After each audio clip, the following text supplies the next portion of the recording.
Hello and welcome to this tropical update by the Cayman Hurricane Center. I am Adam McDoom and we are finally talking about it. Invest 94L finally becomes Tropical Depression 4 out in the main development region. It is at present at about 1,400 miles east of the Eastern Caribbean or the Lesser Antilles or Windward, Leeward Islands. Here we go. The system is finally became a depression after a couple of days of lacking in organized convection, lacking in organized low-level circulation, and finally it gets itself together. Not too bad looking system, and the system is moving in a general west-to-west-northwest track. It is a 30-mile-per-hour system. Just to give you the exact particulars on the system, here we are at the National Hurricane Center site.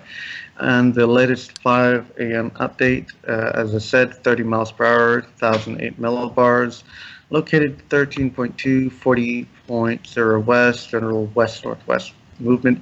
I am a little bit cautious about the present location because, as the National Hurricane Center had mentioned in their discussion, that finding the center is very complicated at this time, and at the moment it's more or less a guess based on the based on more or less a straight line projection from previous and just estimating by going forward. One of the reasons for this is that the microwave data for the system has not come through yet, and having the microwave data would be very helpful with trying to find a center, especially when you have a system with a convective cover as such and no exposed low-level circulation. So here is how the wide view of the area looks at present with with the convective mass being here with our invest, and also with the convective blow up here with a couple of tropical waves moving through at present. Other than that, there's not really much else at present time with any organized features of any sort. As you can see here, there is a bit of dry Saharan dust air coming off, usually with these strong systems. There tends to be a outburst of dry dust with these strong systems. As you could imagine, with the spin of the system, the spin of the high pressure usually kicks off some dust. This will likely cut down. Overall dust levels have not been as high as they have been over the past several years. So that's an interesting thing to take note of. In terms of forecast track, in terms of where it's going, well, this is what the National Hurricane Center has at present, and there's a little bit of variability with it, and I'll explain why in a sec. So here's the official forecast track by the National Hurricane Center. More or less straight line track with very little turning to the west-northwest.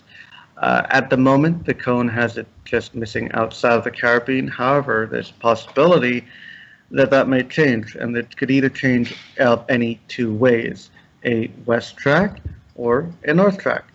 And I'll show you that in just a second. But I just want to point out before I do, here is the stirring flow for the area at the current intensity of the tropical depression.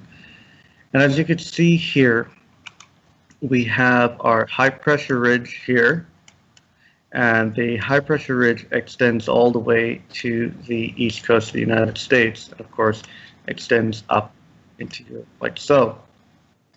And here is our tropical depression here. And the basic flow is generally westwards at the very least. And then maybe by the time it reaches here, the ridge is a bit weaker, so maybe a west-northwest flow like this in that general direction. Key things we'll have to look at is how the troughing comes down, if it comes down very low, or if it stays relatively high, and how quickly it moves out, and how much it eats away at the high pressure ridge on this side here. So, as mentioning as such, this is the two track scenarios that is also possible. We have a westerly track, and obviously if the system remains a relatively weak system, even if it goes up to weak tropical storm, or possibly, it would probably stay in the south camp along here. And if it rapidly intensifies and becomes a tropical storm, and possibly a tropical storm of moderate intensity or even strong intensity, more of a north track as such. But at present, the National Hurricane Center has a kind of median track between the two as such, and just see it on, this is the track between the two, and then let me draw it out again on the forecast cone track by the National Hurricane Center. So we have the median track by the National Hurricane Center, as well as the westerly track that could possibly happen, or even a further north track that could possibly happen. Just really depends on how strong the system gets, and again, where the troughing is across here, and exactly how strong the high pressure fills in. So we'll have to wait and see how that plays out. So is there anything else that we're looking at? Well, models have been picking up the idea of possibly another tropical system picking up in the main development region. One such model has been the somewhat quite reliable European forecast model, and it's kind of been flipping and flopping, obviously, over 10 days, flop. But at present, the model has another tropical coming off of Africa, remaining relatively low in the tropical Atlantic, and then moving in towards the Caribbean. Should tropical depression 4 indeed become a tropical storm and be named Don, if this should become a tropical storm, it would be named Emily. Interestingly enough, the last two Emilys we had ended up being tropical systems within the Caribbean. Would this be following suit? Maybe. We'll see. We'll see how Don goes. If tropical depression 4 becomes Don, we'll see how that goes. Officially on the forecast track by the National Hurricane Center, they're not really expecting it to become tropical storm, but intensity guidance suggests could be tropical storm, could remain depression. So really a wait and see game. Forecast hasn't really been playing too nice. Forecast models, should I say, hasn't been playing too nice, but we'll see where it takes us. Also, I have noted that there are other models starting to hint on this idea.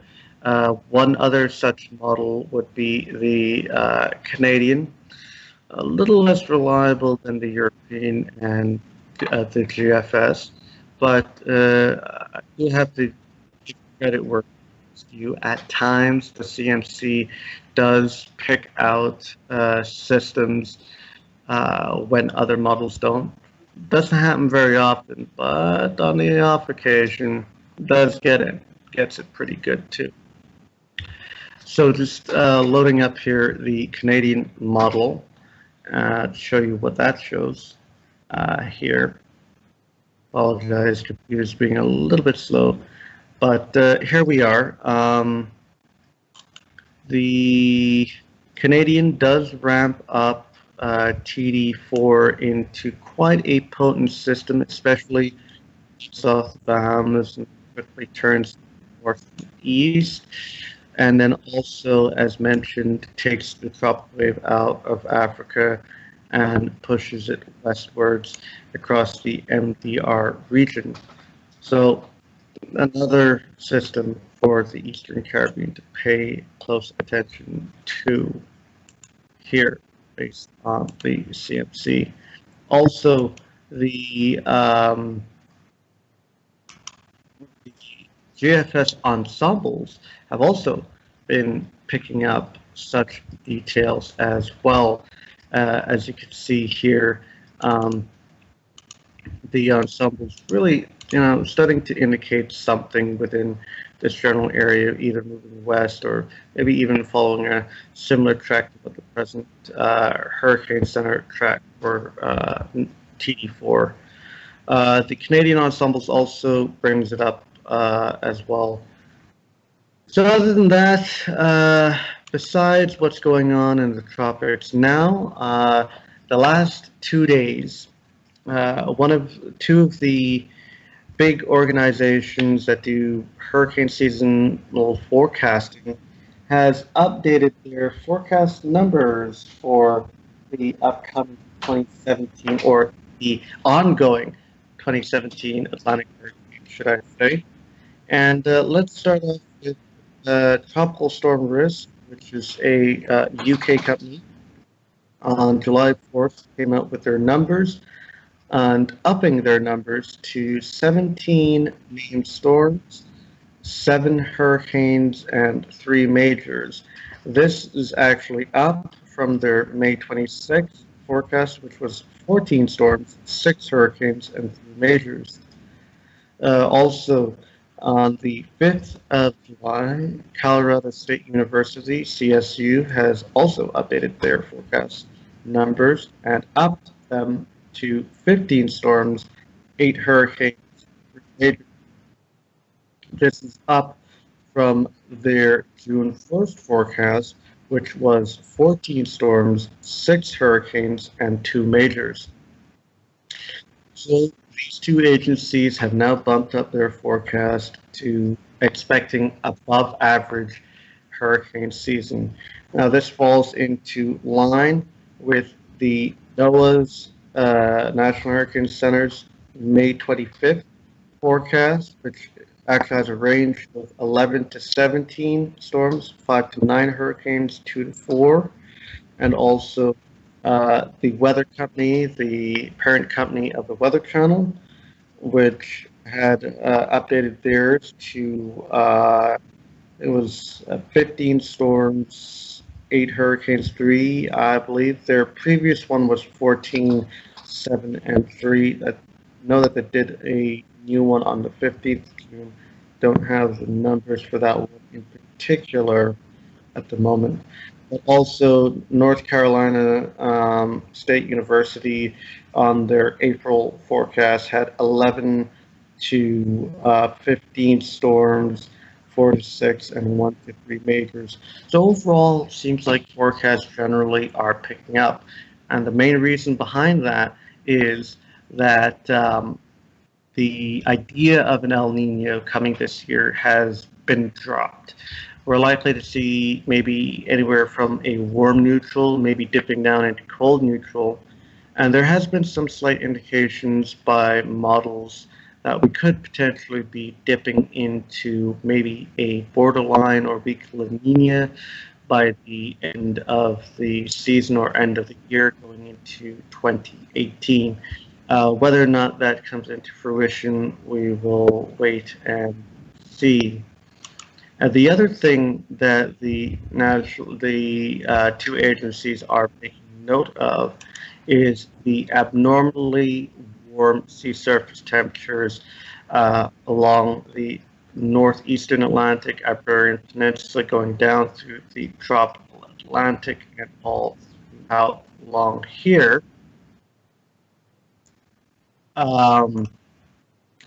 Exceptionally warm sea surface temperatures, and also with the northern Atlantic starting to warm up a bit, there might be some indications of this switching around to a positive AMO, Atlantic multi-decadal oscillation, and that just basically changes up how the water circulation is and allows for more Atlantic development.